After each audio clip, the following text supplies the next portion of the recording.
محترم جناب مولانا مدثر مدنی صاحب کو کہ وہ تشریف لائیں اور اپنے خیالات کا اظہار فرمائیں۔ نحمده ونصلي ونسلم على رسوله الكريم اما بعد اعوذ باللہ من الشیطان الرجیم بسم اللہ الرحمن الرحیم۔ انتہائی معزز قابل قدر اساتذہ کرام اور گرامی قدر طلباء عزام، یک بار نہیں، صد بار نہیں، ہزار بار بھی کچھ نہیں بلکہ بے شمار بار مقام شکر ہے کہ خالق ذی المنن نے مجھ حقیر پر تقصیر کو یہ عظیم سعادت بخشی کہ شیخ العرب والعجم آیت من آیت اللہ حضرت اقدس سید حسین احمد مدنی کے ذکر خیر کا موقع فراہم کیا، اس لیے کہ سید حسین احمد مدنی اتنی اعلیٰ ہستی ہیں کہ ان کا ذکر ہی بندے کی بخشش کا سبب بن سکتا ہے۔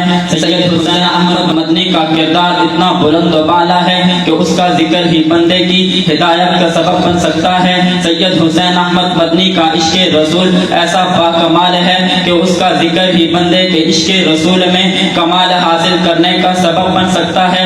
سامعین محترم، یہ صرف میری عقیدت نہیں، یہ صرف میرے جذبات نہیں، یہ محض مبالغہ امیزی ہرگز نہیں بلکہ حقیقت ہے۔ آپ خود ذرا غور کریں، دنیا ترستی ہے ہمیں گنبد خضرا کی زیارت نصیب ہو جائے، دنیا تمنا کرتی ہے ہمیں روزہ رسول کے سامنے درود و سلام پڑھنے کی سعادت نصیب ہو جائے، دنیا کی یہ حسرت رہی ہمیں روزہ رسول میں جھاڑو دینے کا شرف بھی حاصل ہو جائے۔ تو ذرا سیدی مرشدی حضرت اقدس سید حسین احمد مدنی کا اعزاز دیکھیں، سید حسین احمد مدنی کی قسمت کا ستارہ دیکھیں، سید حسین احمد مدنی کے مقدر کی عظمت ملاحظہ کیجئے، جس نے ایک دو دن نہیں، ایک دو سال نہیں بلکہ پورے 18 سال تک روضہ رسول کی زیارت پر بس نہیں کی، پورے 18 سال تک روضہ رسول میں جھاڑو دینے پر بس نہیں کی، پورے 18 سال تک روضہ رسول کے سامنے درود و سلام پر بس نہیں کی بلکہ زیارت بھی کرتے رہے، درود و سلام بھی پڑھتے رہے اور ساتھ میں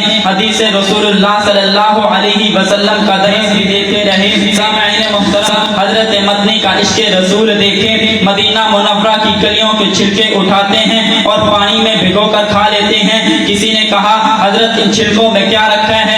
فرمان سنیے اور عشق رسول کا اندازہ کیجئے۔ فرمایا دنیا کی بھنی ہوئی مرغیوں میں وہ لذت نہیں جو مدینہ منورہ کی گلیوں کے چھلکوں میں لذت ہے۔ کیا یہ عشق رسول نہیں ہے؟ وہ وقت بھی آیا جب انگریز نے روضہ رسول کے سامنے سے گرفتار کیا، گرفتاری بھی دیتے ہوئے گھبرائے نہیں، پریشان نہیں ہوئے، افسردگی اور دکھ کا اظہار نہیں کیا بلکہ پرجستہ روضہ رسول کو مخاطب کر کے ایسی بات کی کہ عشق رسالت کی ایک مثال قائم فرما دی۔ فرمایا آقا دمکتا رہے تیرے روزے کا منظر، سلامت رہے تیرے روزے کی جالی، ہمیں بھی عطا ہو وہ شوق ابو ذر، ہمیں بھی عطا ہو وہ جذبہ بلالی۔ یا رسول اللہ آپ کے عشق میں، آپ کی غلامی میں گرفتاری تو کچھ بھی نہیں، اگر مجھے سیدنا بلال رضی اللہ عنہ کی طرح انگاروں پر لیٹنا پڑے پیچھے نہیں ہٹوں گا، اگر سیدنا ابو ذر غفاری رضی اللہ عنہ کی طرح مار کھانی پڑی تو بس شوق کھاؤں گا،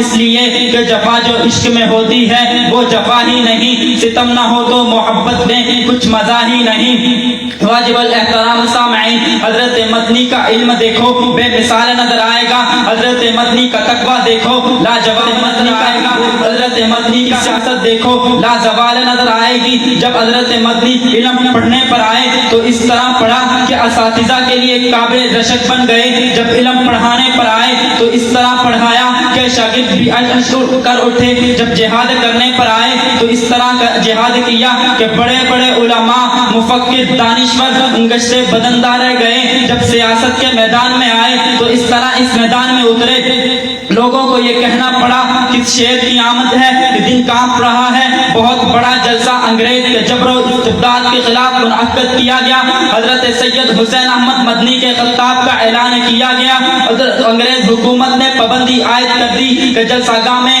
حضرت مولانا نانوتوی رحمۃ اللہ علیہ کا جیالہ، مولانا رشید احمد گنگوہی کا چہتا، حضرت شیخ الہند مولانا محمود حسن دیوبندی کی آنکھوں کا تارا، شیخ العرب والعجم سید حسین احمد مدنی خطاب نہیں کرے گا، پھر اسی پر بس نہیں کی بلکہ جلسہ گاہ میں توبے نصب کروا دی کہ اگر سید حسین احمد مدنی اس جلسہ گاہ میں فرمایا تو اسے توپوں سے اڑا دیا جائے گا.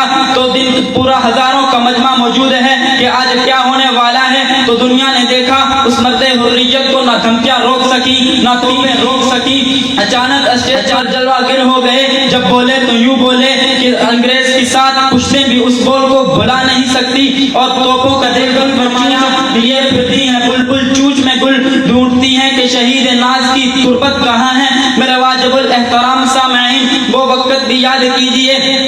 کراچی کا شہر گواہ ہے, کراچی کی تاریخ گواہ ہے.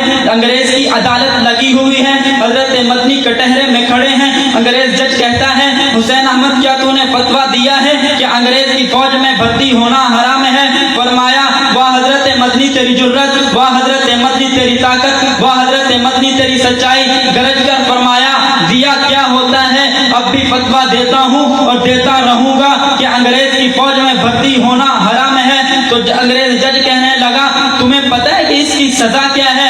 فرمایا اپنے بیگ سے کفن نکالا اور کفن کا کپڑا نکال کر لہرا کر فرمایا میں اس لیے دیوبند سے کفن کا کپڑا ساتھ میں لے کر آیا ہوں.